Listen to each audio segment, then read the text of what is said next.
Nimishikawa imeme, nimotoka ishal tonansinso chusawato. So I just greeted you all in Nahual. I said Nimishikawa, which means I strengthen to you. And that's the way of giving greeting in Nahual. Today I'm going to talk a little bit about intergenerational trauma, institutional trauma, and interpersonal trauma.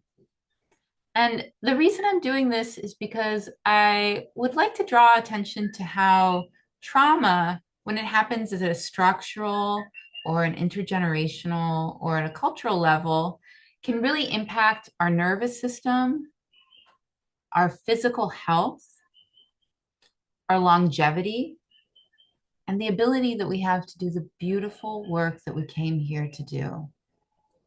Now, I know that each of you has a very special gift. Each of you has a really important offering and also something that you came here into this incarnation to achieve. And even that language that I'm using right now, it's not quite perfect because there's not just one thing you came here to do. You came here to do a lot of things. And those things change moment by moment. And one of the most important tools that we can cultivate right now in this changing world is our ability to listen, to be present, to be aware, and to be responsive in the given moment of now. And the way that we become more skilled at that is by learning how to listen to our bodies. That's one excellent tool. And it's through learning how to listen to our bodies that we can get really great information about how to listen to the earth and how to listen to one another.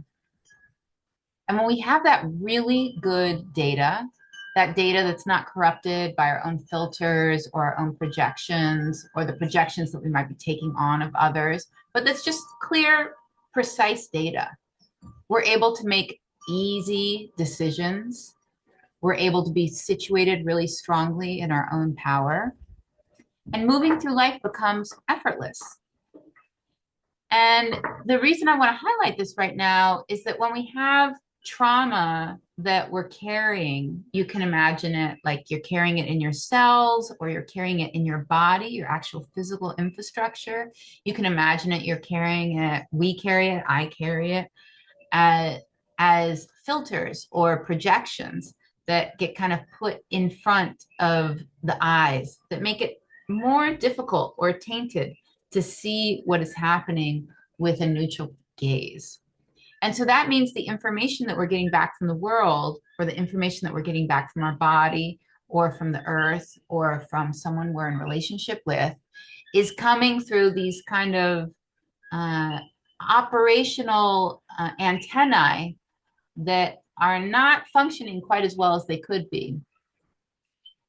And trauma, chronic stress, things that manifest as feelings of anxiety or depression, or that sometimes come through as feelings like, oh, I'm fine, everything's fine. I've certainly been there. I don't know about you, but I've certainly been for years of my life in that mode of, I'm fine. Please don't ask me anymore about what's going on in my life. Everything's fine. Can we go back to work now? And that comes from a chronic pattern of minimizing our own self needs because we don't feel like there's really that much space for them. And what that means is we don't feel like we're safe. We don't feel like it's actually safe for us to unpack what's going on for us. And so then we just push it down and we operate at this kind of surface level where we really don't want to go deep with people. And that can be a really challenging way to live. I can tell you from experience. I can tell you from many years of living that way. It's not fun. It might be fun for some of you, though. And some of us sometimes feel like it's okay, it's manageable, or we don't have needs because it's really challenging to conceive of what else could be possible. And sometimes even thinking about what else could be possible can feel sad or depressing or overwhelming. There can even be some grief involved in it. But the main thing I want to share here is that when we're not present with the full complexity of those emotions, it taxes the nervous system. And that taxing of the nervous system takes an actual toll on our organs, takes an actual toll on our health, on the longevity of our life, on our ability to show up for one another, and on this tool, these series of tools that we've been given that help us to listen. And that can make life more challenging because it's kind of like we've got a bad connection to the information. It's like there's something in the phone and we can't quite hear everything clearly. And so the invitation that I'm creating right now with this video is for us to just begin a dialogue on all the ways that this collective accumulation of, of challenge and the infrastructure of challenge might have impacted our nervous system. And the purpose of this isn't to be griping or to feel like we're victims or to be in a mode of blaming. The purpose instead is for us to just kind of acknowledge what's happening for our bodies or what has happened. Kind of the same way we would a little child. You know, when I think about myself as a little child, I don't feel judgmental of her. I actually feel really compassionate.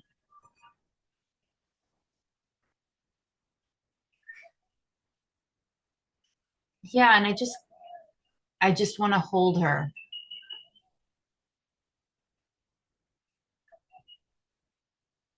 because I know she's been through a lot.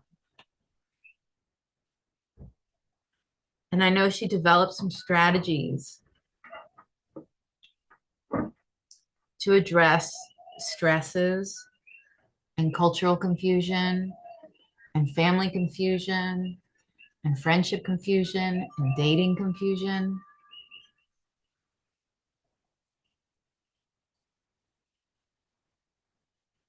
And I know those times were hard for her. And they took a toll on her body and in her coping mechanisms. And what I want to teach her now is that she's safe, that she's safe. And that there's an opportunity for her to try something new. And what I really want to experiment with her on is trying something new without dysregulating her. And that can be a growth edge for many of us. I don't know about for you, but for me, sometimes I'll feel like I'm going to try something new. Like, I don't know how to do that. And I'm going to do it. And then the whole day I'll be really tense. Maybe it'll be something like, I don't want to apply for that grant, but I'm going to do it. And then I'll block out 3 days of my calendar and I'll procrastinate for 2.5 days. And then on the second half of the last day, I'll just get a big bowl of food and I'll put on some music and then I'll just plow through the grant as fast as I can. And that's a step. That's definitely a step. You know, it's a step out of freeze mode. It's a step out of immobility. But the next step, the one that I'm really working on right now, is to do the thing and do it in a way and with a practice that allows me to stay engaged and regulated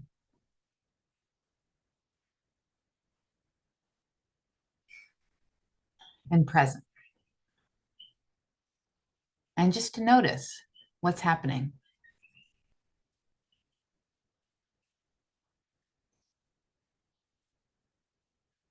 And that can happen for little things like asking a platonic friend for a cuddle when I know that's a little bit of a growth edge for me.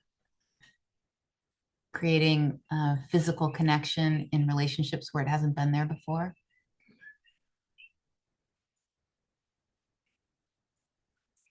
Can also happen for bigger things, like for work, putting off a budget creation and instead taking it in tiny pieces and just putting it as a calendar invitation to myself and creating an intention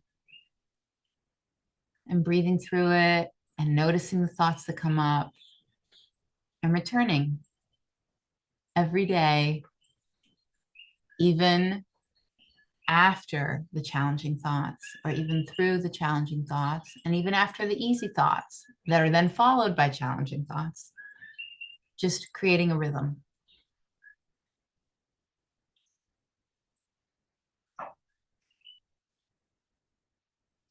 And a lot of that practice also happens through breath. And you might have noticed that I'm modeling that as we're talking. Every once in a while, I'll stop talking.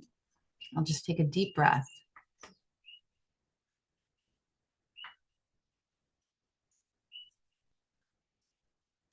And that's because the vagus nerve runs kind of parallel to our spine.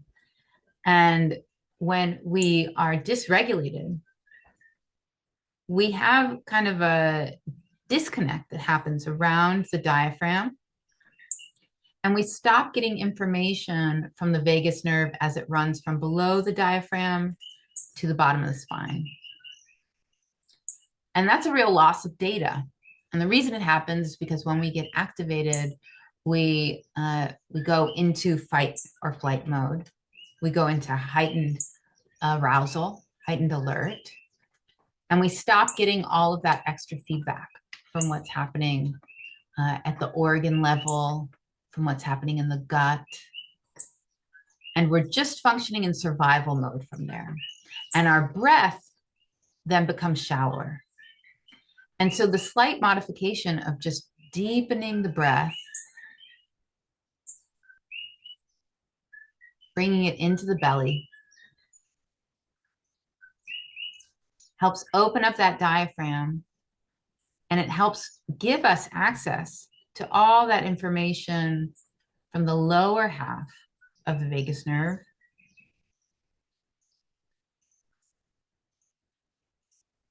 And from all the information that's happening all throughout our body, so that we have that complete system of sensory awareness.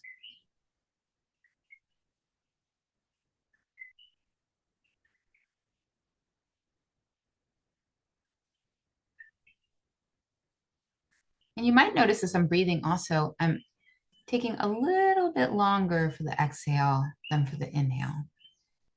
So I'm taking deep breaths into my belly, and then I'm taking a slightly longer exhale. And what that longer exhale does is it also supports the nervous system in regulation. And so it's this beautiful, really simple tool that I don't know about you, but for me, sometimes I'm certified as a yoga teacher. And so every once in a while, you know, I'd go to a workshop and they'd have us do breathing exercises or things like this. And I would feel like, yeah, I know how to breathe. I'm great at it. I meditate. And then as I'm learning more and more about trauma, I'm learning more and more about the science, which is putting my mind at ease and is helping me to understand why it's so important to continue to return to these practices. And it's kind of funny, and it's part of being a cyborg. It's part of living in a colonized world, is that sometimes we have to do a lot of work to bring the brain on board before we can even have access to the body. And that's not always true for all of us, but it's sometimes true for many of us, at least for me.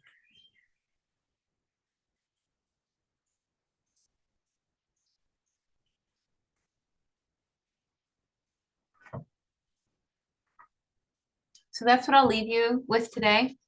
A little bit of information on polyvagal theory, a little bit of information on intergenerational and intercultural trauma,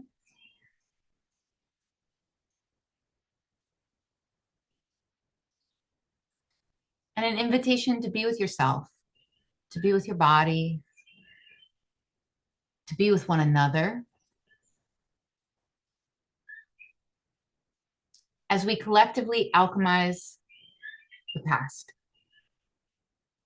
And we collectively alchemize the residue of the trauma that rings around us in the present so that we don't repeat it unintentionally. So that instead of becoming vehicles or carriers of trauma, instead of being a reason that someone else needs to heal from trauma, we can actually become earthworms, composting. We can become mushrooms, regenerating, transforming. We can become alchemists, spinning gold out of the ether. So that's my offering for you all today. And I hope it supports you. I hope it strengthens you. And I'll say, Pamparios, thank you, and Timokatsuke. I'll see you in the future.